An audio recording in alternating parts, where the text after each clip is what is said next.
시청자 여러분, 편안한 주말 오후 보내고 계십니까? 9월 마지막 주 토요일 랭킹쇼 지금 출발합니다. 네, 신범철 한국국가전략연구원 외교안보센터장, 최영일 시사평론가, 소정섭 시사저널 편집국장 나오셨습니다. 어서 오세요. 안녕하세요. 그럼 저희가 준비한 첫 번째 한 랭킹 바로 만나보시죠.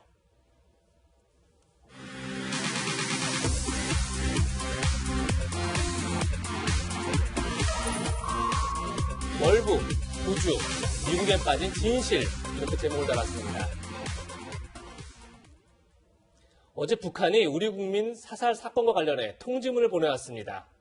우리 정부가 이 사건을 공개한 지 하루 만인데 우리 정부 발표와 상당한 차이가 있습니다.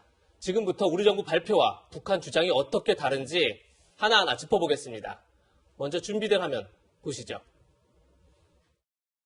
정체불명의 남자 한 명을 발견했다는 신고를 받고 부유물을 타고 불법 침입한 자에게 80m까지 접근하여 신분 확인을 요구하였으나 처음에는 한두 번 대한민국 아무개라고 얼버무리고는 계속 답변을 하지 않았다고 합니다. 계속 함구무언하고 불응하기에 더 접근하면서 두 발의 공포탄을 쏘자 놀라 엎드리면서 정체불명의 대상이 도주할 듯한 상황이 조성되었다고 합니다.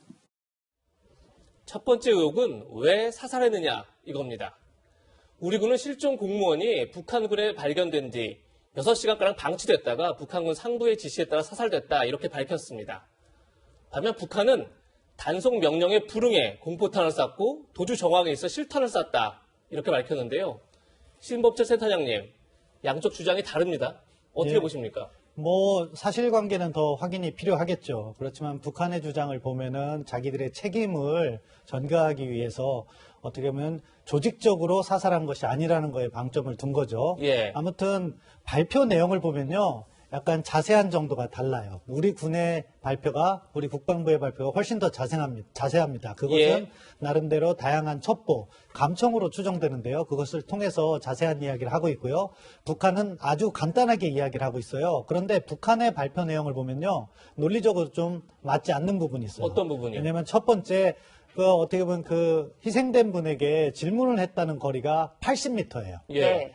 사실 해상에서는 파도도 치는 소리도 있고 해서 잘 들리지 않거든요. 그런데 80m에서 북한군이 물을 수는 있어요. 왜냐하면 북한 경비정에는 확성기라든가가 설치되어 있기 때문에. 하지만 80m 떨어진 그것도 20여 시간 이상 조난을 당한 그런 사람이 얼마나 큰 목소리를 낼 수 있었을까, 잘 들리지 않았을 거라고 봐요. 예. 그리고 다음에 설명드리겠지만 사살하는 과정이나 이런 것들이 좀 불분명해요. 그런 측면에서 볼 땐 북한이 자기들의 책임을 지지 않기 위해서 약간 상황을 호도한 것이다. 그렇게 평가합니다. 네, 국장님 앞서 짚어주시긴 했는데 북한 측에서는 이제 사살 이후로 신분 확인을 불응했다 이런 네. 취지의 답변을 하고 있는데 실제로 한 28시간 동안 바다에 떠 있었던 상태인 바란 말이에요. 대장이 기진맥진했을 것 같은데 제대로 된 답변을 요구하는 것 자체가 비상식적이다 이런 지적이 있어요. 비상식적이죠. 그렇게 상식적으로 봐야 되겠죠. 그렇죠. 일단은 북한에서 이제 부유물을 타고 불법 침입이라고 표현을 했지 않습니까? 표현을 해서 한 80m까지 접근을 해서 물었는데 한두 번 대한민국 국민이 이렇게 얼버무리고 그 뒤에 대답을 하지 않았다.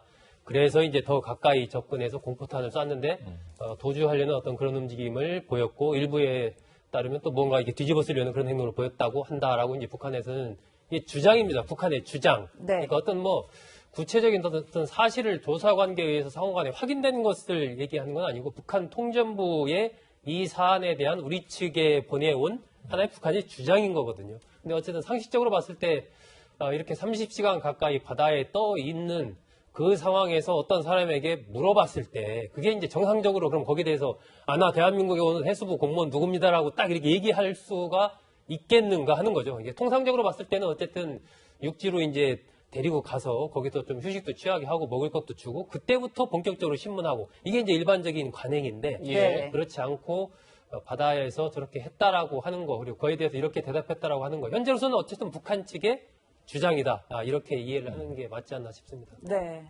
네, 두 번째 의혹은 누가 사살을 지시했느냐 이겁니다. 우리 군은 상부의 지시를 받고 사살했다 이렇게 밝혔는데 북한은 정장의 결심 밑에 사살 이런 표현을 썼습니다.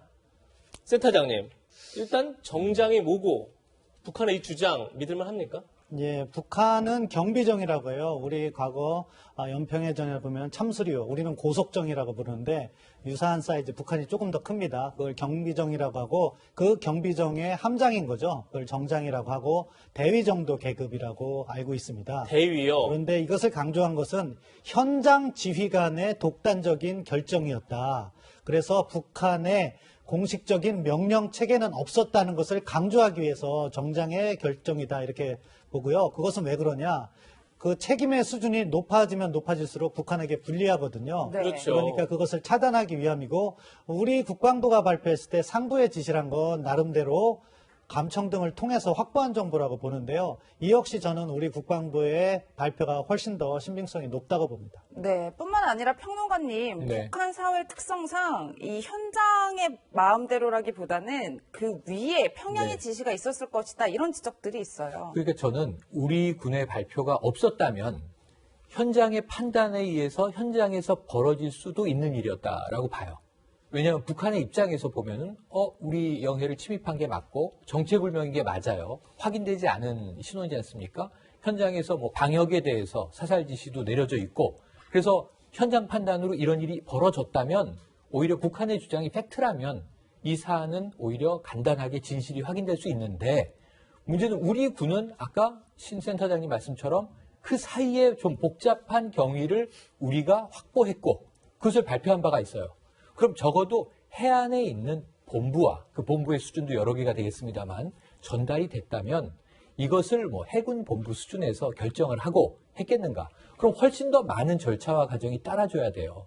그러니까 말씀하신 대로 배에 태워야 되고 육지로 와야 되고 신원을 확인해야 되고 무엇 때문에 이제 북측 지역을 침입했는지도 확인해야 되고 돌려보낼지 억류할지 이걸 결정해야 되고 예. 하는 절차들이 없는 게 아니라 그동안 남북 간엔 왕왕 있어 왔던 겁니다. 이 프로세스는 정립돼 있는 겁니다. 예. 네. 그런데 여기서 현장의 판단이라면 짧은 시간에 즉각적으로 이루어지고 결과만 우리가 알았겠죠. 근데 6시간이라는 시간이 존재하고요. 그러니까요. 우리 군은 또 우리 군 나름대로 어떤 정황인지를 파악하기 위한 거의 총력을 기울였고 확인된 내용들이 있단 말입니다. 그렇죠. 그럼 적어도 무선 교신을 통해서 이러이러한 사실이 북측의 육지로 날아갔다. 그럼 그게 어느 현장 수준에서 판단됐겠느냐를 본다면 제가 보기에는 북한 이 체제의 특성상 이것은 뭐 최상부까지 금방 도달할 수 있는 정보라는 거죠. 그리고 나서 6시간이라는 시간은요. 우리 입장에서 생각을 해봐도 절차를 따라 올라가면 상당히 상부까지 갔다가 다시 여러 내려올 수 가지 있는 전략적 판단에 의해서 어떻게 처리하는 게 좋겠다. 사실은 뭐 누가 결정했는지는 우리가 알 수 없습니다. 다만 뭐 조금 전에 이 국정원 발표에 따르면 아마 김정은 위원장은 아닐 것이고 중간에 간부급일 것으로 추정은 하는데 문제는 제가 보기에는 최소한 이 종합적인 상황을 놓고 보면 현장 그야말로 경비정의 판단이기는 좀 오히려 어렵지 않은가 하는 생각이 듭니다. 네. 네, 세 번째 의혹은 이겁니다. 국민이 공분하는 게 총으로 사살했다는 것도 있지만 시신을 불태웠다. 바로 이 점일 텐데 북한은 전면 부인했습니다. 시신이 사라졌고 부유물을 소각했다는 겁니다. 센터장님, 구명조끼를 입었다고 했는데 시신이 쉽게 물에 가라앉았다. 좀 이해하기 힘든데요.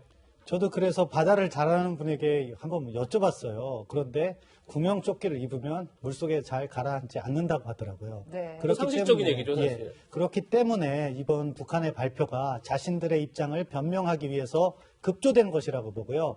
그러다 보니까 질문한 거리도 너무 멀고 그리고 도망가려 했다는데 사실은 부유물에 떠 있는 사람이 동력도 없는 게 확실한데 얼마나 도망가겠습니까? 자기들은 경비정. 그렇죠. 얼마든지 따라갈 수 있는데 예. 그래서 40m에서 사살을 했다는 것 자체가 논리적으로 말이 안 되고 이 사살한 다음에 마치 그 시신이 물속에 가라앉은 것처럼 이렇게 꾸며낸 것도 논리적으로 성립이 안 되는 거죠. 따라서 북한이 제시한 사실관계는 저는 약간 왜곡이 있다고 보고요. 그리고 우리 정부가 이것을 갖다가 해석하는 방법도요. 이 문제와는 다른 입장을 내고 있지만 방금 전 우리 최영일 평론가께서 말씀하신 것처럼 우리 정부가 모르는 부분에서만큼은 모른다고 이야기를 해야 돼요. 예. 그것이 김정은 위원장은 아닐 것이라고 추정된다는 말을 할 필요가 없는 거예요. 그러한 말로 인해서 이 사안 자체를 우리 정부가 자꾸 축소시키려고 하는 것이 아니냐 하는 예. 오해가 났기 때문에 지금 이 사실관계는 확인할 때는요, 사실관계 자체만 놓고 그 다음에 판단의 문제는 추가적인 정보를 확인한 다음에 말씀드리겠습니다 하는 것이 국민의 신뢰를 얻을 수 있는 가장 좋은 방법이라고 생각합니다. 예. 네, 국장님 실제로 우리 군도 한 40분 동안 이 불꽃을 봤다고 하더라고요. 근데 일각에서는 부유물이 타는데 40분이나 걸리냐 뭐 이런 점을 지적하는 분들도 계시더라고요. 네, 지금 뭐 이 부유물의 정체에 대해서 정확하게 나오지는 않았습니다. 그게 뭐 튜브다, 뭐 아니면 일종의 부표를 설치할 때 하는 부위다, 뭐 이런 얘기는 있었지만 정확하게 그 부유물이라는 것이 무엇인지에 대해서 군 당국에서 설명을 한 적이 없기 때문에. 근데 지난번에 이제 서욱 국방장관이 국회에 나와서 한 40분 정도 그렇게 탔다. 기름을 끼얹고 불태웠다 이렇게 얘기를 했기 때문에 국민들이 그렇게 알고 있는 상황인데 이 북한 측 발표에 따르면 어쨌든 이 그냥 부유물만 태웠다라고 하는데 이 상식적으로 봤을 때 북한 측에서 더 중요하게 생각하는 것은 어쨌든 시신일 거거든요. 만약에 코로나 등등을 염려했다라면 예. 그렇다면 그 사후 조치를 하는 부분에서도 부유물도 물론 중요하지만은 그 자신들이 불법 침입이라고 규정한 그 사람의 어떻게 됐냐, 상황이 어떻게 된 거냐, 거기에 대한 보고가 반드시 있어야 되지 않습니까? 그러면은 그 거리가 뭐 엄청 멀었던 것도 아니고 접근대로라면 한 40m 뭐 이렇게 충분히 인지할 수 있는 그 범위 내에서 북한군이 여러 가지 행동을 했다라고 봤을 때 그렇다면 부유물뿐만이 아니고 이 공무원 A씨의 이 부분에 대한 이 시신이 어떻게 됐는지 부분에 대해서 분명히 북한은 잘 알고 있을 것이다. 그렇기 때문에 이 북한의 현재로서의 주장 그 부분이 좀 신뢰성이 떨어지는 것이고 일단 군 당국이 발표할 때 이 방호복을 착용하고 또 이 방독면도 쓰고 이런 식으로 굉장히 구체적으로 그렇죠. 발표를 했어요. 네. 그 얘기는 그냥 뭐 추정해서 발표한 게 아니고 나름의 예. 여러 가지 전략 자산이라든지 기타 등등의 정보를 통해서 정확하게 그 상황을 나름대로 파악하고 얘기를 했다라는 것을 우리가 이제 알 수가 있는 그런 상황이기 때문에 조사가 좀 더 진행돼 봐야 되겠습니다만 현재로서는 북한 당국의 그 부유물만 태웠다라는 그 부분도 그대로 좀 신뢰하기는 좀 어려운 상황이 아닌가 그렇게 보여집니다. 예, 패널분들은 아무래도 우리 정부의 발표에 더 무게를 좀 싣고 있는데요. 네 번째 논란도 있습니다. 바로 자진 월북이냐 아니냐 이건데 군 당국은 이 사건을 처음 공개하면서 이렇게 말했습니다. 실종자가 구명조끼를 착용한 점, 어업지도선에서 이탈하면서 본인의 신발을 유기한 점, 소형 부유물을 이용한 점, 그리고 월북 의사를 표명한 정황이 포착된 점을 고려시해 현재까지는 월북을 시도했을 가능성이 높은 것으로 판단하고 자세한 경위에 대해서는 수사 중에 있습니다. 네, 정리해보면 구명조끼를 착용했고 본인의 신발이 배 그대로 있었고 소형 부유물을 이용했고 또 월북 의사를 표명했다 이런 정황이 있다 이렇게 밝힌 건데 센터장님 북한 통지문에는 근데 월북 관련 얘기가 전혀 없습니다. 이건 어떻게 된 거죠? 역시 또 이것이 우리 측 발표와 북한 측 발표가 다른 내용인데요. 일단 먼저 제가 앞서 사실관계가 확인된 것만을 발표하는 게 중요하다고 말씀드린 또 하나의 예. 이유가 이거예요.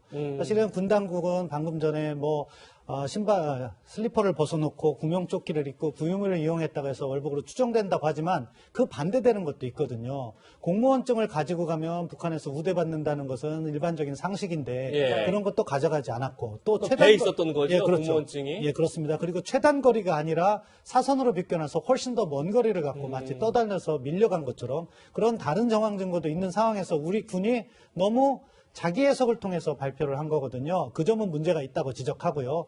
북한으로서는 어떻게든 이 문제를 축소하기 위해서 월북했다면은 넘어오려고 했는데 지금 북한이 만든 명분은 도주하려 했기 때문에 사살했다는 거예요. 예. 그러면은 월북하려는 사람이 도주할 이유가 없잖아요. 그렇죠. 그렇기 때문에 북한은 자기 합리화 차원에서 그 내용은 일부러 뺐을 것이다.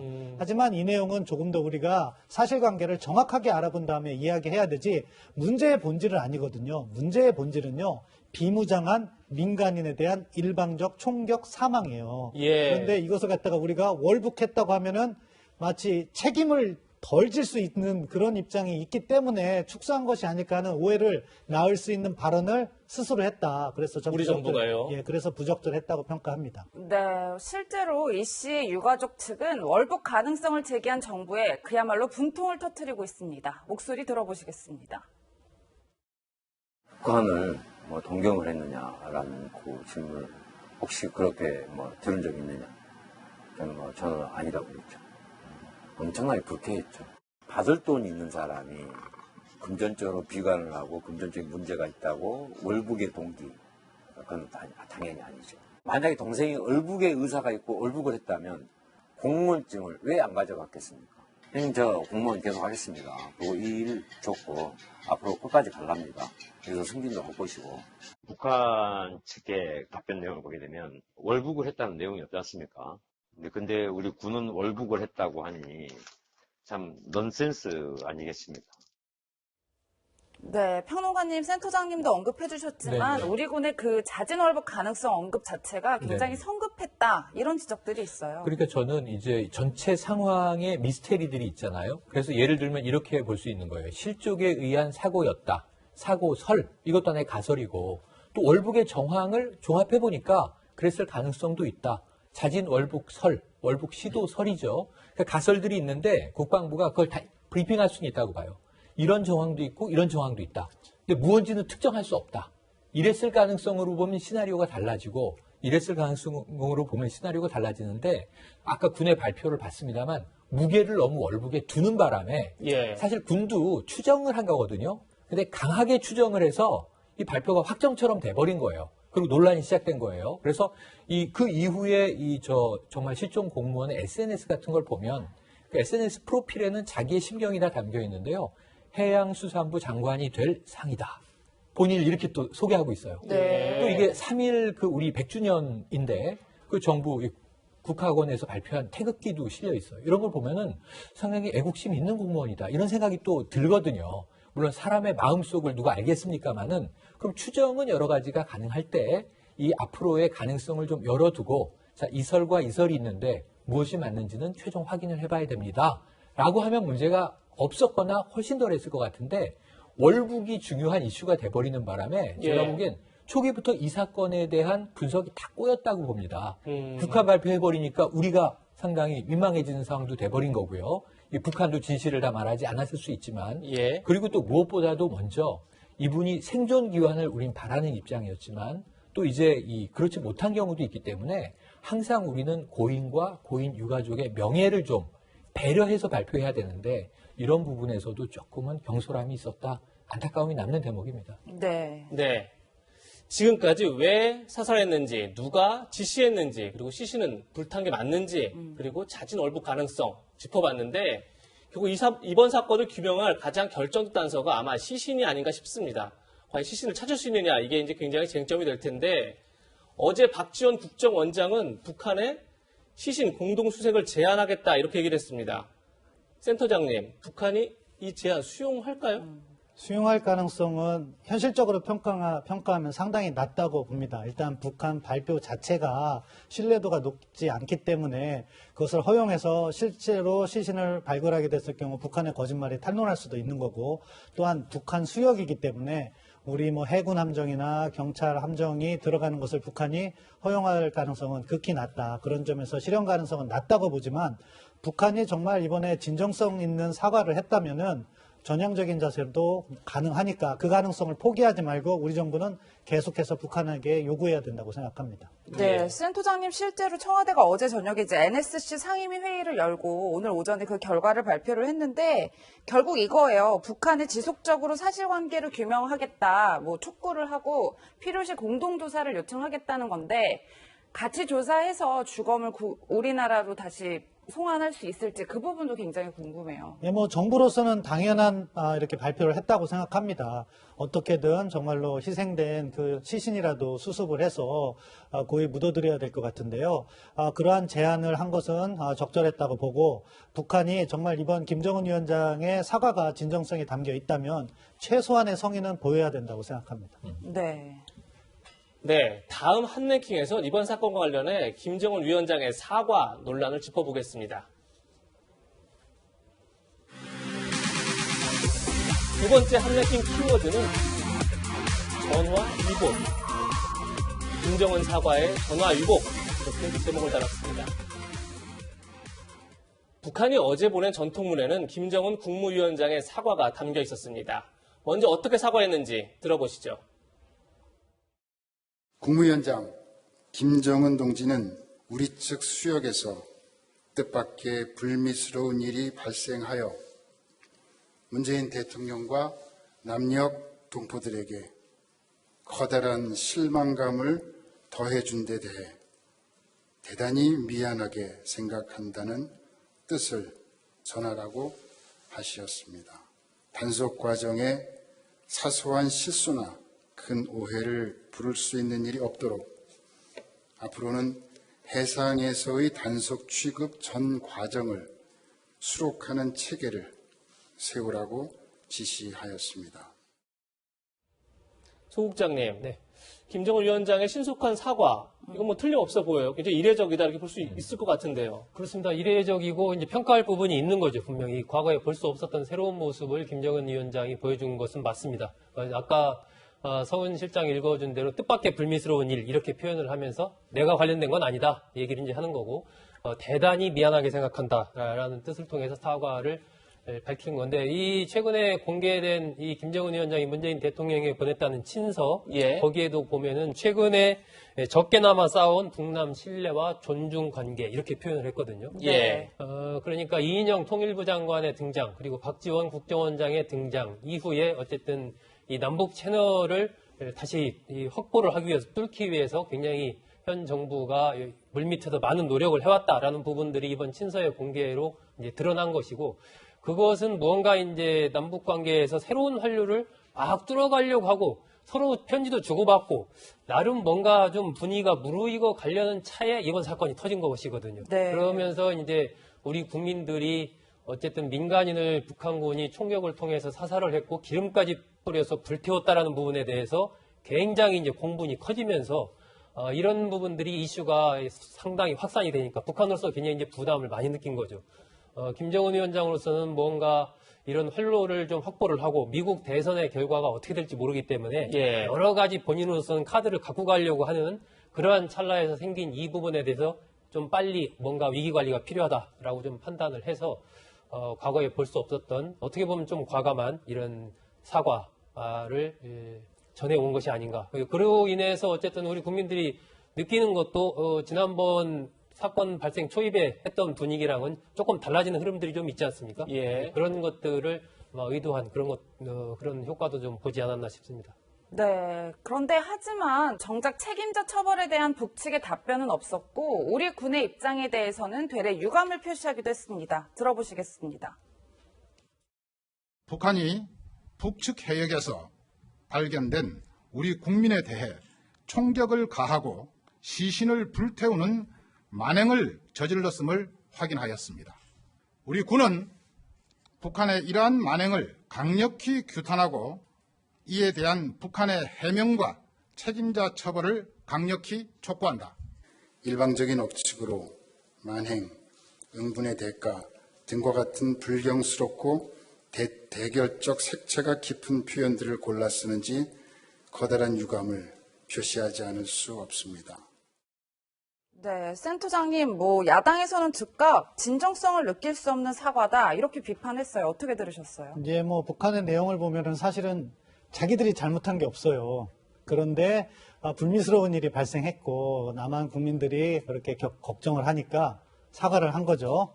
그렇게 보면은 세 가지 특징이 있다고 생각합니다. 이번 사과에는. 첫째, 정말로 이례적인 사과예요. 예. 북한에서 최고 지도자가 이렇게 진솔한 형식을 빌어서 사과한 적은 없어요. 네. 그 점은 평가를 하는데 두 번째, 베푸는 사과예요. 자기가 잘못을 한 것에 대한 사과가 아니라요. 이게 우발적으로 발생한 건데 예. 너희들이 걱정을 하니까 내가 사과를 해준다. 이거예요. 시혜적 사과인가요? 그렇죠. 세 번째는 독이 든 사과예요. 뭐냐? 네. 이렇게 해서 이 사건이 넘어가 버리면은 북한은 어떻게 보면 일종의 살해 행위를 했는데도 그 후속 조치는 없어져요. 그러면 책임지지 않는 남북 관계에 잘못된 관행이 남게 되는 문제가 있는데 그렇기 때문에 우리 정부가 김정은 위원장의 이례적 사과에 만족해서 추가적인 조치를 중단하고 상황을 관리하려 든다면 안 된다. 필요한 부분에 있어서 우리가 국민의 생명을 보호하는 노력은 계속해 나가고 그것과 별개로 남북 관계를 진전시켜 나가야지 이 문제를 덮으려서는 안 된다고 생각합니다. 네. 네, 방금 신범철 센터장께서는 독이 든 사과다 이렇게 표현을 하셨는데 여권은 어제 김정은 사과에 이런 목소리를 냈습니다. 북의 최고 지도자가 우리 대한민국의 국민과 대한민국 대통령에 대해서 사과 유감 표명을 한 적이 있습니까? 역대로? 이렇게 신속하게 또 미안하다는 그 표현을 2번씩이나 사용하면서 이렇게 북의 입장을 발표한 적은 없었던 것으로 그렇게 알고 있습니다. 근래 서해교전 이후로 북한에서 이와 같이 사과의 뜻을 표한 예가 없었다.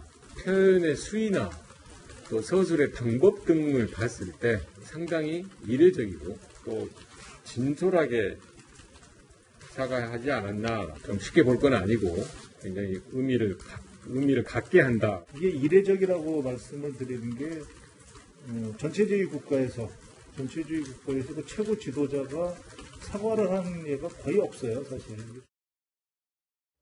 네, 평론가님. 지금 이인영 통일부 장관은 한 전문에서 2번이나 사과한 건 처음이다. 네. 굉장히 긍정적으로 지금 여권을 다 네네. 평가하고 있어요. 네. 어떻게 보세요? 아까 이 자리에서도 평가할 만한 사과다. 이례적이다. 뭐 사실 전례가 없었다. 예. 이 부분은 팩트니까 그 팩트는 팩트대로 이게 굉장히 달라진 이 변화구나. 그 이 변화가 앞으로 가져올 영향은 뭘까? 우리가 또 긍정적으로 끌어가기 위한, 왜냐하면 양자 간의 관계이기 때문에 우리 나름의 또 전략도 필요해요. 그래서 저는 좋은 건 좋다, 잘한 건 잘했다고 인정해 주되 예. 이 여당이잖아요. 그럼 여당은 어떤 숙제가 있냐면 예. 아까 초반에 우리가 얘기한 게 뭐냐면 북한의 발표와 우리 군의 발표가 굉장히 큰 차이가 있다. 그렇죠. 이걸 메꿔주는 노력을 해줘야 되잖아요. 근데 그거 넘어가면 좋아요. 북한은 상당히 좀 큰 부담을 끌어안고 최고 지도자의 사과라는 나름의 큰 카드를 통해서 이 국면을 전환시키고 넘어가려고 한다. 뭐 책임자 처벌이라든가 이런 게 사라졌는데 저는 야당이 북한을 질타해야 될 부분이 또 우리 군이나 우리 정부로 몰리는 부분도 많이 있다고 봐요. 예. 그럼 이 부분을 정부가 돌리기 위해서는, 해결하기 위해서는 결국은 지금 비어있는 부분들을 메우려는 노력을 해줘야 되는데 예. 지금 칭찬하고 있을 때가 아니라는 거죠. 근데 저게 국민들이 평가할 부분이 있다라고 느끼면서도 저렇게 돼버리면 오히려 저는 악수가 되는 것 아닌가. 지금 외신들도 이제 두 가지 측면이 있어요. 왜냐하면 예. 사과 이전에는 남북관계 경색된다. 12년 전에 박광자 씨 피격 사건의 재판이다.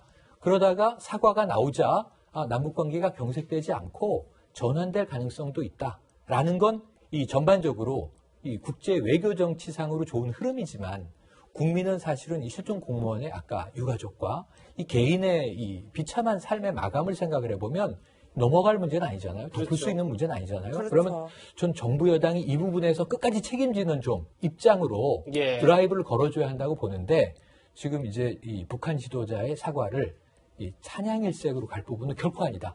이 부분은 지금 정부당이 좀 조심할 대목이라고 보는데 아쉬움이 다소 있습니다. 네, 실제로 이 북한의 사과 전통문을 두고 어제 국회에서는 말싸움이 벌어지기도 했습니다. 영상부터 보시겠습니다. 우리 국민이 살해됐습니다. 울분을 터야 할 이 자리가 김정은의 북한 통일전선군의 편지 한 장 그걸 가지고 이게 뭐 정말 얼마나 신속한 답변이냐. 뭐 미안하다는 표현이 2번 들었다. 이러면서 가해자를 뭐 어느 또 이런 입장을 좀 더 두둔해주는 이런 자리로 되는 것. 저희 여당이 가해자의 편을 들었다는 이런 표현은 굉장히 위험하고 저희 여당 의원들의 사고와 인식을 모독하고 폄훼하는 겁니다. 박근혜 정부하고 문재인 정부하고는 하늘 땅 별 땅 차이예요. 그거 차원이 클래스가 틀린 그 정부입니다. 박근혜 정부는 7시간 동안 대통령이 뭐 했는지 모르겠지만은 기록물도 꽁꽁 숨겨놓고서 그런 그 악행을 했지만은 문재인 정부는 클래스가 틀립니다. 네, 국장님 두 의원의 의견이 완전히 엇갈리는데 네. 어떻게 보셨습니까? 일단 뭐 이제 국민의힘 태영호 의원 쪽에서 예를 들면 가해자 편을 들었다, 북한 편을 들은 것 아니냐라고 그때부터 이제 상당히 이게 좀 정쟁으로 가는 거거든요. 그렇죠. 예, 근데 아까 이제 민주당 의원들 여러 얘기에서 김정은 위원장의 그 통전부가 보내온 그 통지문에 대해서 굉장히 정말 우리 평가해야 된다라고 얘기하는 건 좋지만 거기에 대해서 정말 대단한 일이다 이거 막 이렇게 이제 너무 얘기하는 부분 그 예. 부분도 국민들이 보기에는 오히려 그건 또 아니다 이렇게 역풍을 불러오는 그러니까 여야가 약간씩 지금 서로 오버하고 있는 그런 부분이 있는데 결국 이번 상황은 과연 이제 군과 청와대의 대응이 적절했는가 우리 국민을 살릴 수 있었는데 못 살린 건 아닌가 이 부분이 굉장히 중요합니다. 중요하고 이 북한에서 과연 우리 국민을 사살하고 불태웠다는 우리 군의 발표와 현재 북한에서 우리한테 보내온 통지문에 여러 차이가 있기 때문에 과연 진실이 무엇인가 이 두 가지 부분이 중요하고요. 세 번째는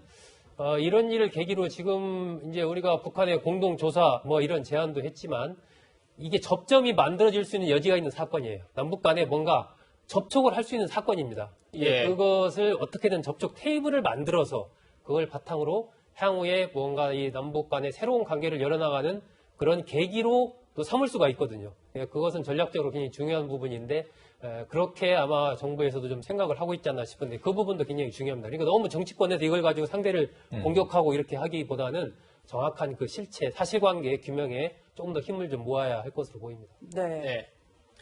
마침 어제 14 남북 공동선언 13주년 기념 행사가 있었습니다. 그 자리에서 유시민 노무현재단 이사장과 정세현 민주평화통일자문회의 수석 부의장은 북한 통지문을 두고 이런 발언을 했습니다. 북이 하노이 노딜 이후에 옛날 모습으로 돌아가는 양상이 나왔을 때 어떤 분들이 저한테 그런 질문을 하시더라고요. 뭐 김정은 괜찮다며 김정은 위원장 계몽군주라며 아버지나 할아버지처럼 그냥 스타일이 좀 다른 독재자일 뿐인 거냐. 이런 질문을 제가 참 자주 받았는데 내 느낌에는 계몽군주 같아. 그게 어떤 점에서는 남북관계가 전화위복의 계기가 될 수도 있을 것 같아요. 유명을 달리한 이 씨하고 그 가족들한테는 굉장히 유감스럽고 불행한 일이지만 이것이 전화위복의 계기가 될 수도 있겠다. 이걸 평론가님. 네. 남북관계 전화위복이 될 수 있다. 뭐 틀린 얘기는 아닌 것 같은데 네네네. 사실 민간인이 무참하게 예. 사살됐는데 네네. 전화위복이다. 이거 어떻게 해석해야 될까요? 그러니까 이게 민감할 때 저희가 말을 조심하고 조금 신중하게 생각을 해야 되죠. 그런 경향들이 있는데 아까 말씀드렸지만 군의 경우에 왜 무리수를 둔 것이 그 자진 월북이라는 것에 방점을 너무 뒀을까?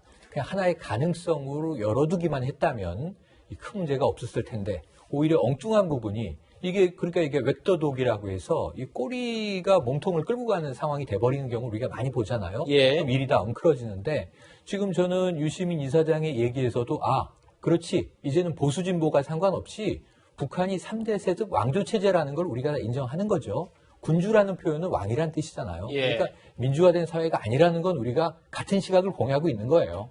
그런데 그 중에서도 이 절대 군주라든가 아니면 이 폭군이 아니고 조금 더 이 북한을 개방사회로 이끌어 보려는 그런 군주면 체제 한계가 있지만 앞으로 나아질 수 있는 가능성에 방점을 둔 해석이라고 봅니다.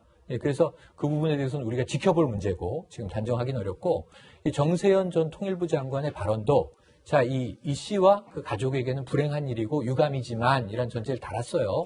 신중하게 말씀하시려고 했는데 이 국면 전환의 계기가 될 수 있을까 지켜보자. 이런 정도 발언이면 괜찮아요. 이 전화위복이 등장하는 바람에 전화위복은 여기엔 잘 맞지 않는 단어죠. 뭐냐면 이게 화일 줄 알았는데 복이 들어오는 일이 됐다. 그럼 여기선 이제 사람의 생명이 이제 달렸거나 이랬을 때는 조금은 더 진중하게 이렇게 좀 우리가 드라이하게 얘기하려는 노력을 해야 되는데 이럴 때 조금 자극적으로 얘기하려고 하다 보면은 정말 어휘 하나를 잘못 써서 저는 본 뜻이 그런 것이 아니었다고 믿습니다만 그럼에도 불구하고 또 구설에 휘말리게 되는 거거든요. 정치적 구설이 늘 그렇게 벌어지는 거거든요.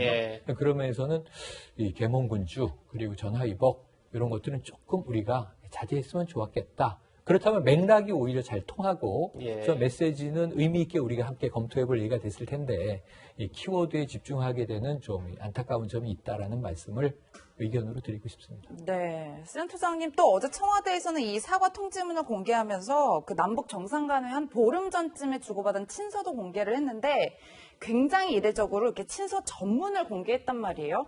이 시점에 친서를 공개한 청와대에 좀 의도가 있을까요? 상황 관리를 좀 하고 싶어 하는 것 같아요. 왜냐하면 청와대도 놀랬을 거라고 생각해요. 정말로 그렇게 잔인한 방식으로 대한민국 국민을 살해할 줄은 몰랐을 거예요. 그러다 보니까 이 상황을 관리할 필요성이 있고 또 때마침 북측에서 전통문이 오니까 그걸 공개하면서 남북 관계가 어느 정도 관리가 되고 있으니까 국민들께서 너무 걱정하지 마셔라. 그 메시지를 내고 싶어 했던 것 같은데 저는 전문 공개는 잘못됐다고 생각해요. 네. 왜냐하면 저 전문 자체에 무슨 내용이 들어갔냐면은 뭐 생명을 존중하는 김정은 위원장 이런 표현들이 있잖아요. 그런 그 내용을 알고 있었다면 사실은 이 시기에 공개하는 건 아니죠. 저 이렇게 같이 친서가 오가는 관계고 그리고 또 북한에서 그런 덕분에 이렇게 사과도 이례적으로 했으니까 이 상황을 좀 관리하고 싶다 이렇게 진솔하게 얘기했으면 더 좋았을 텐데 구체적으로 가면서 오히려 잘못된 메시지가 나갈 수 있거든요. 그러니까 지금 상황을 좀 관리하고 싶은 그런 청와대 마음은 이해가 되지만 아주 세부적인 사항까지 조금 더 정확한 판단을 하고 국민의 마음을 조금 보듬을 줄 알았으면 합니다. 네. 지금 바로 그 논란을 짚고 싶은데 친서를 공개한 이유도 논란이지만 그 내용이 논란이 되고 있습니다. 지금 보시는 것처럼 국무위원장님의 생명 존중에 대한 강력한 의지에 경의를 표합니다. 이런 문장을 지금 문 대통령이 김 위원장한테 보낸 겁니다. 이게 지난 8일인데 딱 2주 만에 정말 참혹한 사건이 벌어졌단 말이에요. 국장님 이걸 어떻게 봐야 될까요? 그러니까 저게 이제 맥락은 다르죠. 저 당시 맥락은 이제 수해나 물론 사건 전 일이죠. 네, 전 일이기 때문에 수해나 태풍 그런 부분에 대해서 김정은 위원장이 뭐 현지 지도도 하고 등등등 하는 부분을 얘기를 하면서 집이 무너지면 집 다시 지으면 되고 뭐 다리는 끊어지면 이으면 되고 하지만 생명은 절대적인 가치다 하면서 이제 저 얘기가 나오는데 우리 국민들이 접한 건 이번 사건이 일어난 이후에 저 친서를 접했지 않습니까? 예. 그렇죠. 네, 그러니까 저게 이 생명 존중이라는 그 단어와 이번에 이제 북한에서 어쨌든 무참하게 살해된 우리 공무원 부분에 대한 부분이 오버랩이 되면서 이게 안 맞는 거죠. 그러니까 지금 북한에서 통지문을 우리한테 보내서 여러 가지 얘기를 했지만 그것이 북한에서 이제 처음 인지한 게 오후 3시 30분쯤이고 실제로 총격을 가해서 사살한 게 밤 9시 30분쯤 한 6시간 정도 간격이 있다라고 하니까 그러면은 북한 측은 지금 정장에 우리로 지금 함장쯤 되겠죠.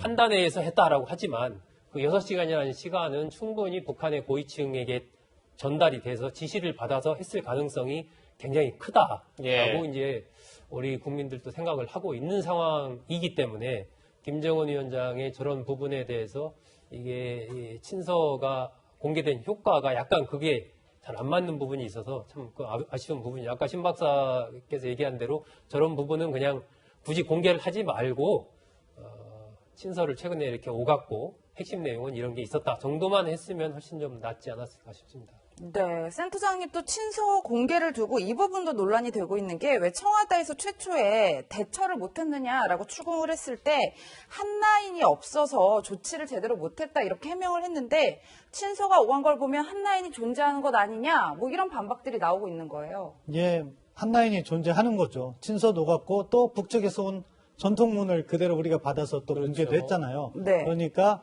적어도 뭐 군사 라인은 중단됐고 정부대 정부 간 라인은 중단이 됐지만 우리 국정원과 저쪽 통전부 사이에 한 라인은 살아 있었다는 거죠. 따라서 사실은 저희가 22일 오후 3시 반 정도에는 우리 대한민국 국민이 북측에 억류됐다는 사실을 알고 있었잖아요. 그럼 그때부터 사망에 이르기까지 한 5-6시간 동안 북측에 메시지를 전했어야 돼요. 이렇게 좀 무사하게 송환할 수 있도록 해라. 그런 메시지가 안 갔다는 게 문제인 이 거죠. 한 라인을 통해서 보낼 수 당연히 이 라인을 통해서도 보냈어야 되고 그 밖에도 보낼 수 있는 수단은 여러 가지가 있거든요. 이렇게 서해 바다에 있는 상용 통신망을 통해서도 갈 수가 있고 또 우리의 그쪽에 있는 고속정이나 해양경찰 선박에 대해서 확성기로 이렇게 방송을 할 수도 있고 여러 메시지 수단이 있었는데 그걸 안 했다는 게 아쉬운 거죠. 네. 네. 신범철 센터장님과는 여기서 인사 나누겠습니다. 다음 한 랭킹에선 이번 사건과 관련해 문재인 대통령의 행보 논란을 짚어보겠습니다. 세 번째 한 랭킹 키워드는 10시간. 이번엔 대통령의 10시간이 논란이 되고 있습니다.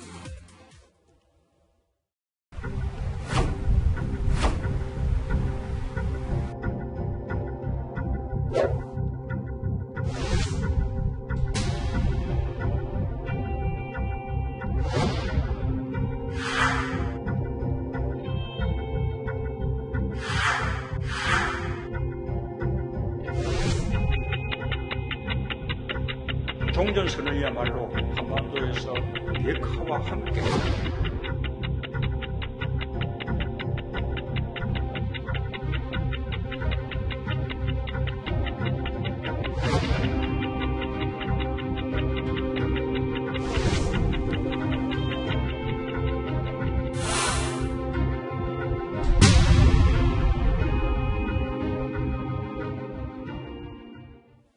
네, 스튜디오에 김광산 변호사 나오셨습니다. 네, 안녕하세요. 안녕하세요. 네.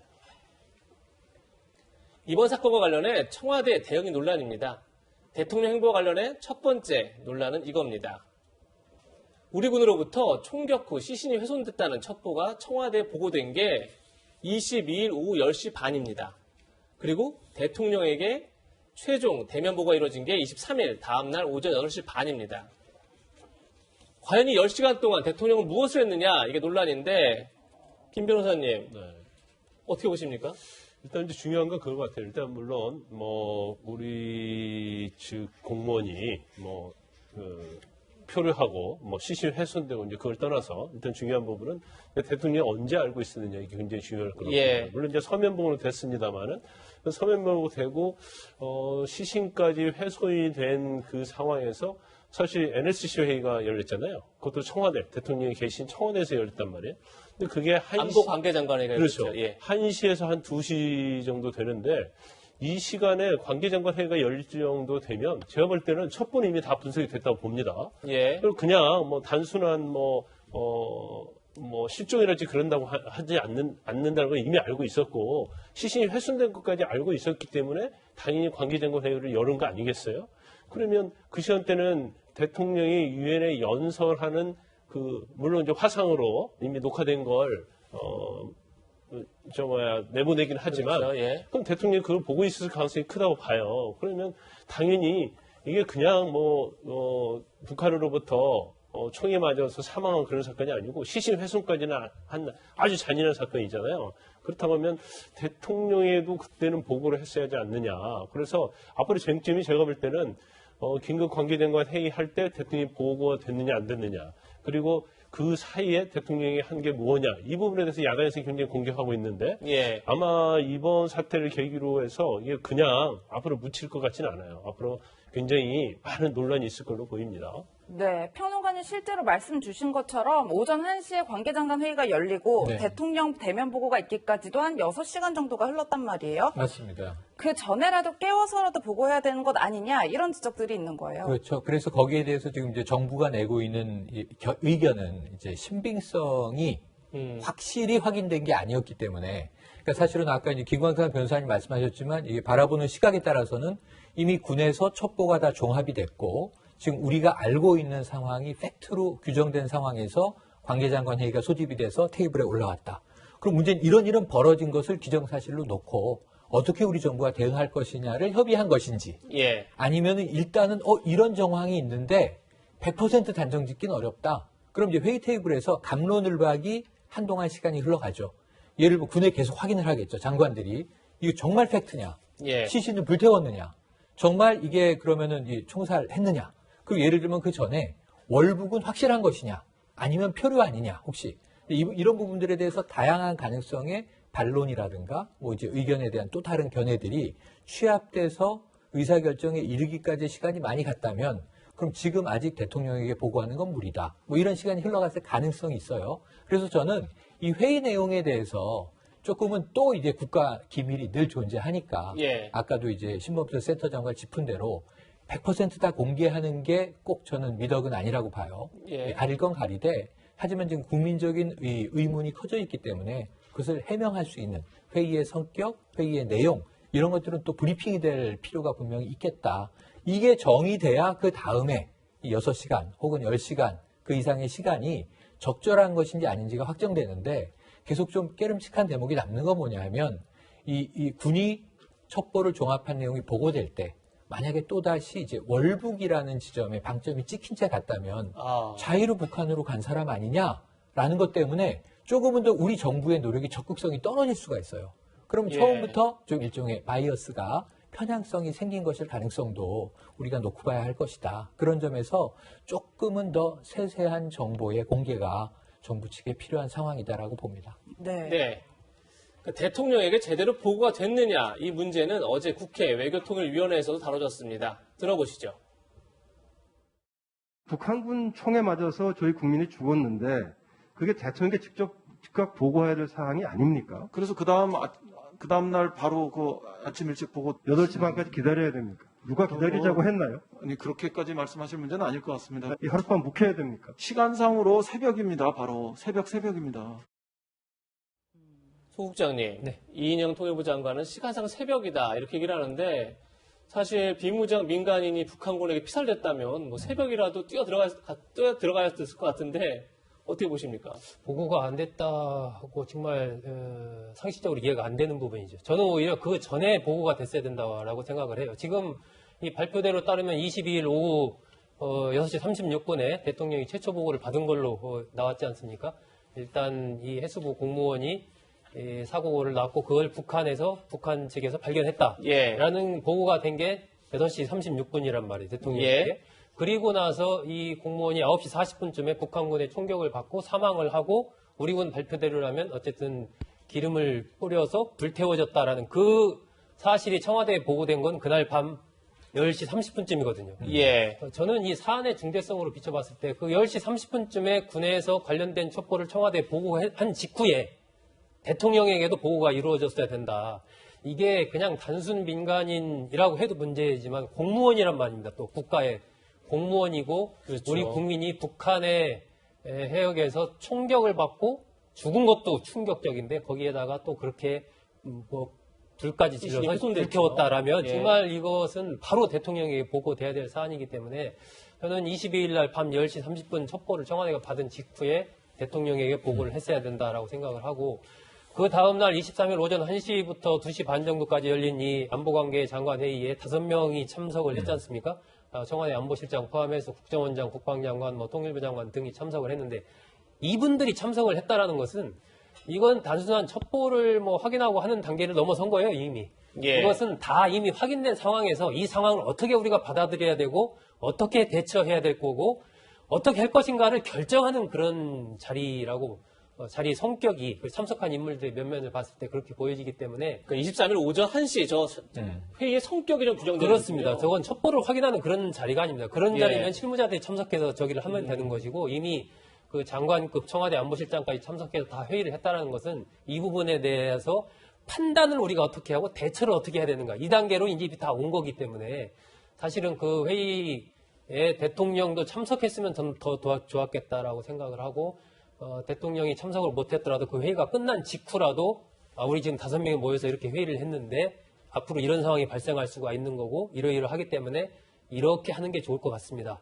그래서 그 로드맵을 짜고 이런 정도의 어느 정도 상황 대처는 대통령과 같이 공유를 좀 했어야 하지 않을까 하는 좀 생각이 들고요. 물론 그 전에 발견해서 사살되기 전까지 그 6시간 안에 정말 우리가 더 노력을 해서 그 공무원이 피살되지 않고 생존했으면 얼마나 더 좋았을까 하는 그런 아쉬움이 있습니다. 네, 평론가님 그런데 이 대통령의 행보가 23일에서 끝나지 않고 24일까지 논란이 오는 게 기억하실 거예요. 24일 오전 11시에 국방부가 이제 공식 브리핑을 한단 말이에요. 맞습니다. 그래서 청와대가 낮 12시 이제 서훈 안보실장 주재로 NSC 상임위 회의를 개최를 합니다.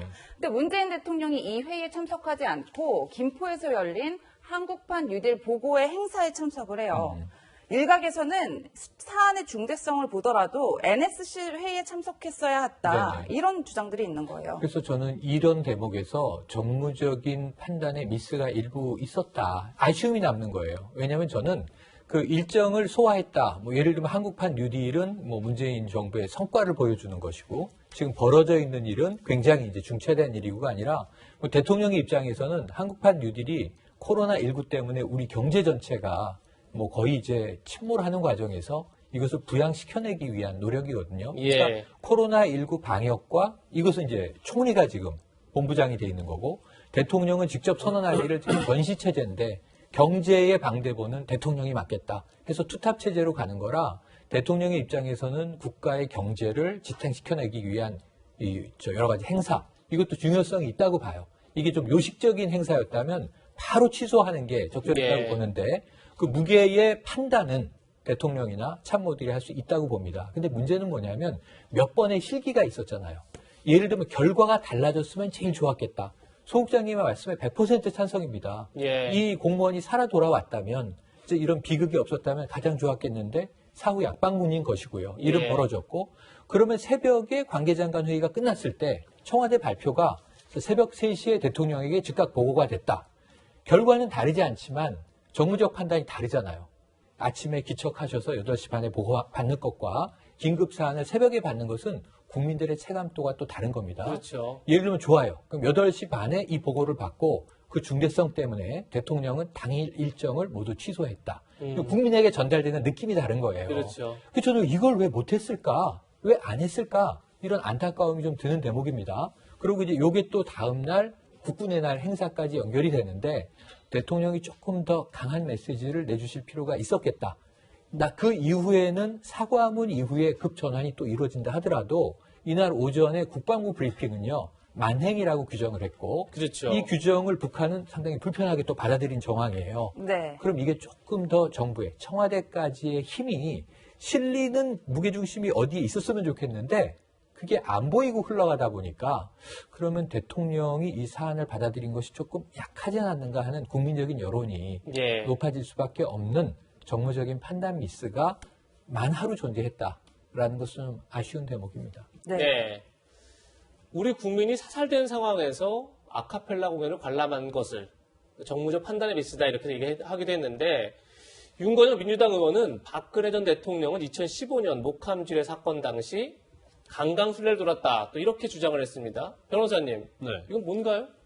일단 2015년에 목함지뢰 사건이 있었잖아요. 예. 그때 이제 박근혜 전 대통령이 그 DMZ에서 이제 철도보건공사 기공시 있었거든요. 그런데 거기에 가서 이제 참가자들하고 이제 강강술래를 해서 그때 굉장히 또 많은 또 논란이 많이 있었고요. 근데 이명박 전 대통령 때도 우리가 금강산에 우리 국민이 피살되는 방황자씨 피살되는 경우가 있었잖아요. 이제 그때도 뭐 남북 당국의 전면적 대화를 제기했다 그런 식으로 이명박 대통령이 또 발표를 하고 그랬거든요. 예. 그렇기 때문에 윤건영 의원의 말은 그런 것 같아요. 왜 우리를 나무래느냐? 너희들도 전에 그랬지 않느냐? 그런데 사실은 지금 현 정부는 이제 촛불 정부라는 거 아니에요. 예. 그러면 이전 정부와는 다른 모습을 보여주겠다는 거잖아요. 그러면 너희 때도 그랬으니까 우리 때도 그런 것이다. 이건 사실은 맞지 않아요. 그래서 그렇죠. 비유 자체는 제가 볼 때는 아주 적절하지 못한다고 보고요. 사실 이번에 이런 공무원 피살 사건과 관련해서도 제일 중요한 건 그거잖아요. 군 당국이 제대로 대응을 못했다는 것은 그건 명백한 거고요. 그다음에 그러한 사건이 일어난 이후에 과연 정부가 제대로 또 대응을 했느냐 이거에 대해서 상당히 비판을 하고 있는 거잖아요. 근데 사실 뭐 우리가 이제까지 얘기했지만 뭐 관계장관 회의할 때도 대통령이 알리지 않았다. 그거 자체도 사실은 문제가 있는 거고. 예. 그 이후에 대통령이 23일 날 아침에 보고를 받았음에도 불구하고 북한에 대한 규탄 성명은 그 다음 날 오후에 나왔단 말이에요. 근데 그 사이에 본인과 관계된 일정을 다 소화를 했단 말이에요. 그러면 대통령이 과연 인권에 대한 또 현 정부가 인권에 대한 관념이 있느냐 그 부분을 비판받을 수 있는 거예요. 평화 굉장히 중요하죠. 남북 간의 대화 굉장히 중요해요. 그렇지만 인권을 전혀 무시한 평화가 중요하냐 인권이 중요하냐 평화 중요하냐 인권과 평화는 같이 가야 하는 거거든요. 예. 그런 점에서 현 정부에서 좀 유념을 했으면 좋겠다는 생각을 합니다. 네, 어제였죠. 피격 사건 이후 열린 국군의 날 행사에서 문 대통령이 어떤 메시지를 내놓을지도 관심이 모아졌는데요. 목소리부터 들어보시겠습니다. 우리 자신의 힘으로 누구도 넘볼 수 없는 강한 안보 태세를 갖춰야 평화를 만들고 지키고 키울 수 있습니다. 정부와 군은 경계태세와 대비태세를 더욱 강화하는 한편 국민의 생명과 안전을 위협하는 그 어떤 행위에 대해서도 단호히 대응할 것임을 국민들께 약속드립니다. 네, 국장님 저희가 22일부터 차근히 짚어봤는데 이제 어제까지도 문재인 대통령의 행보에 논란이 일고 있는 게 북한에 대한 메시지를 내놓지 않았다. 뭐 이런 지적들이 있어요. 아까 이제 문 대통령이 얘기한 국민의 생명과 안전을 위협하는 그런 행태에 대해서는 단호히 대응하겠다는 것은 이제 이번 사태과 관련해서 해석할 수도 있지만 또 어떤 측면에서 보면 아주 일반적인 얘기거든요. 저는 어제 같은 때 그 메시지를 좀 냈어야 된다. 북한 관련해서 좀 강력하게 냈어야 된다. 왜 그러냐면 이번 사건 자체는 우리 국민이 어쨌든 북한군에 의해서 사살되고 또 시신까지 훼손됐다라는 이러한 그야말로 정말 이 반인륜적인 그러한 사건이기 때문에 이것을 온 국민이 알고 있는 상황에서 대통령이 국군의 날 기념식에 가서 조금 더 이 어떤 북한의 그런 행위에 대한 강력한 규탄 이런 것들을 좀 해줘야 우리 국민들로서도 어쨌든 정부에 대한 신뢰가 더 깊어지는 거고 이 남북 관계 지금 보시는 게 대통령의 SNS인데 굉장히 비판 댓글이 많이 달렸더라고요. 아마 이제 그런 여론들이 좀 반영된 게 아닌가 싶어요. 그렇습니다. 그리고 이게 남북 관계 관련해서도요. 북한에 할 말을 당당하게 하는 것이 남북 관계의 건강한 어떤 질서를 잡아가는데 필요합니다. 물론 이 마음으로 우리가 남북 관계가 잘 됐으면 좋겠다, 화해와 협력으로 가야 된다 이런 부분은 모두가 그런 생각을 가지고 있지만. 전략적으로 봤을 때 이번 사건 같은 경우는 우리가 좀 더 강하게 우리 국민을 향한 메시지나 북한을 향한 메시지를 좀 강하게 내주는 것이 좀 길게 봤을 때 오히려 남북관계 발전에도 더 좋다 이런 생각을 갖고 있기 때문에 이번 이 전체적인 청와대의 대응과 메시지 관리 이런 부분에 대해서는 참 아쉬움이 참 많습니다. 네. 국민의힘은 이번 피살 사건에 대한 정부 책임을 규탄하고 있습니다. 목소리 잠시 들어보시죠. 23일 새벽 1시에 청와대에서 관계장관 회의가 소집이 되었었는데 그렇죠. 그런데 대통령이 참석하지 않으셨어요. 네. 그리고 대통령에 대한 보고도 다음날 아침 8시에 됐다는 겁니다. 20일부터 3일간 무슨 일이 있었는지 분초 단위로 설명을 하셔야 할 거라고 봅니다. 네, 대통령 후보보다 더 논란인 게 우리 군의 대처입니다. 실종된 공무원이 북한 해역에 들어가 북측에 발견되고 사살될 때까지 6시간 골든타임이 있었는데 군이 너무 소극적으로 대처한 거 아니냐 이런 논란이 있습니다. 당시 군 관계자는 북측에 연락할 방법이 없었다. 방법이 있더라도 곧바로 북한에 연락할 경우 우리 군의 첩보, 입수, 방법과 경로가 들통날 수 있다. 이런 우려를 했다는 겁니다. 변호사님. 심각한 거 아닌가요, 이거? 일단 이제 최선을 다했어도 막을 수 있었느냐 없었느냐 이건 이제 결과론적인 거예요. 그렇지만 막기 위해서 우리 군이 무슨 노력을 했느냐 이 부분에 대해서는 사실 저는 비판받아 마땅한다고 봅니다. 그 시간이 5시간이란 말이에요. 5시간은 엄청난 시간 아닙니까? 근데 군의 입장은 그거예요. 그게 북한이 관할한 영역이기 때문에 개입하기 힘들었다는 거고. 두 번째는 총격을 가해서 시신을 훼손할지를 몰랐다는 거예요. 그걸 예상하지 못했다는 거고.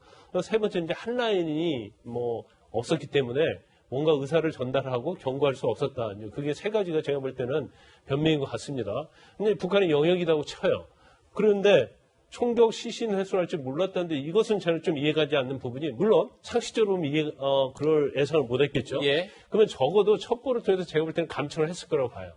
그러면 피살하고 시신을 훼손할 정도 되면 이미 감청에서 상부에서 지시가 내려온 거라고 볼 수 있거든요. 그걸 우리가 밝혔죠. 오후 9시에 사살 지시가 내려왔다 이렇게요. 그렇다고 한다면 그 내용을 감지한 거 아니에요? 그러면 그 당시에 경고 방송을 하든지 수단과 방법을 안 가리고 그걸 저지할 수 있는 노력은 해야 하는 거고요. 근데 한라인이 없었다고 하는데 친선을 왔다 갔다 하면서 결과적으로 국정원하고 통전부 사이에는 한라인이 있는 게 아니냐. 그런 논란이 좀 있잖아요. 그러면 사실 그 5시간 동안에 그 한라인이 친서만 왔다 갔다 하는 한라인은 아니잖아요. 그러면 국정원하고 정부를 다 공유했을 거고, 그러면 국정원 통해서 저쪽에서 저런 시신을 훼손하라는 그런 지시가 상부에서 내려왔다고 하는데 우리가 빨리 대처를 취하자. 그런 노력을 할 수 있었음에도 불구하고 만연하게 보고만 있었다는 거죠. 거기에 대해서 제가 볼 때는 비판받아 마땅하고 군 관계자도 반드시 책임을 져야 한다 이렇게 봅니다. 네, 군의 이 같은 대응에 대해서는 정의당에서도 성토의 목소리가 나왔습니다. 들어보시겠습니다. 합참이 아마 상황을 기민하게 파악했다면 이게 군 대응의 원칙은 그 우리 주민을 사살하고 불에 태운 그 함정을 격파해버렸어야 되는 거거든요. 원래는 그게 정석이죠. 군사행동에 적절한 어떤 우리 측의 행동이 있었어야 되는 건데 여러 가지 사정이 있어서 못했다는 건 이해를 합니다. 그러나 이건 우리가 조치가 부실했던 것이고 북한을 제대로 응징하지 못한 것이기 때문에 네, 국장님 원칙에 따른다면 우리 주민을 사살하고 불에 태운 그 함정을 격파해버렸어야 한다. 이렇게 이야기를 하고 있어요. 그러니까 이제 김종대 전 의원 얘기는 뭐 이제 사후적인 얘기인데 그것이 정확하게 확인되고 했으면은 그런 부분이 있을 수도 있겠지만 그보다는 어쨌든 그 사전 단계 생존이 확인되고 북한군에 의해서 사살에 의해서 사망에 이른 그 5시간, 6시간 그 사이에 우리 군과 청와대가 이 우리 국민을 살리기 위해서 어떤 노력을 했는가. 이제 그 부분이 사실은 뭐 훨씬 더 중요하죠. 사후적으로 군사 조치를 우리가 왜 하지 않았느냐라는 부분은 뭐 그것도 필요한 부분이긴 하지만 거기에는 여러 가지 또 정확한 논란이 좀 있을 수가 있으니까 사전 부분에서 우리가 여러 가지 아쉬움이 많았다. 그리고 그에 대한 여러 가지 조사와 책임 등등이 좀 뒤따라야 할 것으로 보입니다. 네. 지금부터는 오늘 준비한 마지막 한 랭킹 독감 백신 관련 이야기 짚어보겠습니다. 네, 마지막 주제는 혼란입니다. 끝을 알 수 없는 독감 백신 혼란에 대해서 짚어보겠습니다. 유통 중 상온에 노출된 독감 백신에 대한 국민들의 불안감이 큰 상황인데요. 당초 정부는 문제가 된 백신은 실제 접종에 사용되지 않았다고 밝혔다가 어제 지역에서 접종이 이루어졌다고 밝혔습니다. 그 내용 먼저 들어보시겠습니다. 9월 22일 이전에 접종이 된 게 105명 중에서는 63명이고요. 9월 22일 날 34명, 그리고 9월 23일 날 8명 정도가 접종된 걸로 파악을 하고 있습니다. 저희가 2만 개에 달하는 의료기관에 일일이 그런 정보들을 다 안내를 드리지 못했기 때문에 당일 몇 개 의료기관에서는 그런 접종이 불가피하게 이루어졌다라는 말씀을 드립니다. 네, 평론가님 지금 독감 백신이 굉장히 논란이 되고 있는데 네. 저희가 준비한 자료를 보시면 일단 지난 22일에는 독감 백신을 맞은 사례는 없다 이렇게 발표를 했다가 어제만 해도 105명 정도 접종을 했다. 그런데 또 다른 지역 전주시에서는 179명이 접종을 했다. 이렇게 계속 숫자가 늘고 있어요. 늘고 있습니다. 처음에 500만 도스가 해당된다. 그런데 다행히 접종은 없다. 왜냐하면 13세에서 18세 사이에 맞추기 위해서 유통되고 있던 물량에서 이 다른 업체의 신고로 제보가 들어왔고 스탑하고 지금 이제 2주 동안 품질 검사한다 그랬잖아요. 그렇죠. 근데 이게 지금 문제가 보니까 사흘 후에 105명은 접종을 받았다. 그런데 우리가 8일부터 시작된 접종은요. 영유아 2번 접종해야 되는 대상부터 맞기 시작한 거거든요. 이게 어떤 영유아들이 맞았을까 추적하고 있는가, 이게 혹시라도 해로운 다른 부작용은 없는가. 근데 보니까 성인도 포함되어 있다. 접종된 사람들의. 그럼 어떻게 이게 접종이 된 것인지에 대한 또 궁금증이 생긴 거예요. 이거 확인해야 되는 절차이고. 그런데 말씀하신 대로 전주에서는 179명에게 접종이 이루어졌다. 105명보다 많잖아요. 그렇죠. 그럼 이 두 개를 합치면 284명이 되는데 여기는 중복되는 사람이 있었던 겁니다. 최종 확인을 하니까 중복을 빼고 224명이 최소 접종이 된 거예요. 그러면 최소니까 혹시 더 나올 가능성도 지금 남아있는 것이고, 처음에 얘기했던 이 500만 도즈 중에는 문제가 된 것도 250만 도즈다라고 이제 좀 축소가 됐어요. 근데 문제는 이게 이미 접종에 쓰였다는 게 문제이기 때문에 우선 이건 그러면 전수조사에서 추적해서 그 사람들에 대한 사후 관리라든가 모니터링이 반드시 이루어져야 안전성이 확보되는 사안으로 일이 지금 커졌습니다. 일부 의료기관의 백신 관리도 허술한 것으로 확인됐습니다. 전주의 한 병원에선 정부의 백신 관리 지침을 어기고 정부가 조달한 무료 백신을 유료로 접종했다 이렇게 알려지고 있는데 그 내용도 들어보시죠. 보통은 저희가 국가 물량이 나가면 국가 물량과 개인이 구매한 물량을 구분해서 백신을 관리하도록 하고 있는데 한 군데의 병원에서는 그게 이제 같이 관리가 되는 그런 일이 발생해서 전체 594명 접종 대상자 중에 60명 정도가 이 정부 조달 물량을 그러니까 접종을 받았습니다. 위탁 의료기관에 대해서는 계약 해지를 통보한 바가 있습니다. 국장님, 그러니까 청소년에게 써야 할 무료 백신이 성인들 유료 백신에 쓰였다는 건데 이게 어떻게 가능한 거죠? 그러니까 일선 현장에서의 그 관리가 제대로 안 된 거죠. 그리고 정부 무료 백신은 무료 백신 대상자에게만 놔야 되고 병원에서 구매한 유료 백신은 또 유료로 판매를 하면 되는 건데 정부가 한 무료 백신을 가지고 병원에서 파는 거죠. 한 60명 정도에게 파는 그런 사례가 실제로 전북 전주에서 발견이 됐기 때문에 결국은 백신의 유통관리뿐만이 아니고 실질적인 현장에서 병원에서의 접종 이 부분에서도 이 무료와 유료가 섞여서 접종이 이루어진 이런 사례가 발견이 됐기 때문에 물론 이제 질병관리청에서는 위탁 계약을 그 병원과 해약을 했다라고 하는데 다른 때는 혹시 또 다른 곳에는 이런 사례가 더 없는지 이런 부분에 대해서도 우려가 있기 때문에 좀 정확하게 여기에 대한 관리가 필요해 보입니다. 네. 예, 백신 문제 다시 한번 잘 짚어봐야 되겠습니다. 이번에 개천절 집회 얘기를 좀 해보겠습니다. 경찰이 일부 단체가 예고한 차량 시위에 대해서도 엄격히 통제하겠다 지금 이렇게 밝히고 있습니다. 일단 경찰에 총력 대응하겠다를 밝히고 있는데 양측의 이야기 먼저 한번 들어보겠습니다. 국민의 말할 권리, 의사를 표현할 권리를 박탈하고 국민들의 입을 영원히 재갈을 물리겠다는 것이다. 법이 허용하는 모든 근원을 활용하여 가능한 조치를 다할 것이며 최대한의 경찰력과 장비를 동원해 완벽히 차단할 방침입니다.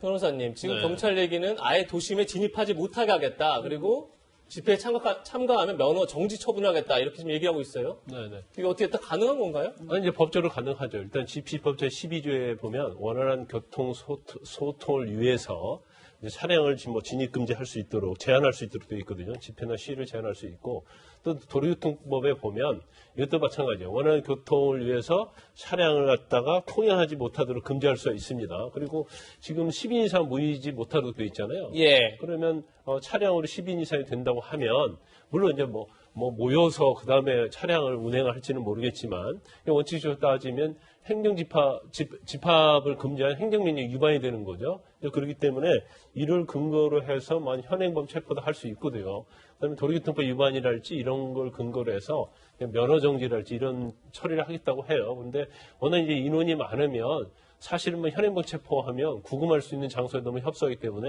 경찰에서는 굉장히 많은 걸 전제로 해서 각 지역에 경찰서에 아마 유치장을 지금 확보를 해놓고 있다고 그럽니다. 네. 바쁘게 코로나 소식까지 짚어봤는데요. 오늘 준비한 소식은 여기까지입니다. 세 분과는 여기서 인사드리겠습니다. 고맙습니다. 네, 저희는 60초 광고 뒤에 뵙겠습니다. 비무장 상태의 민간인을 총으로 쏘고 시신을 불태웠다면 정말 천인 공노할 사건이 아닐 수 없는데 우리 군과 북한의 주장이 상당히 다릅니다. 실체적 진실을 규명하는 게 가장 시급해 보입니다. 네, 저희는 추석 연휴인 다음 주 토요일에도 어김없이 찾아뵙겠습니다. 고맙습니다.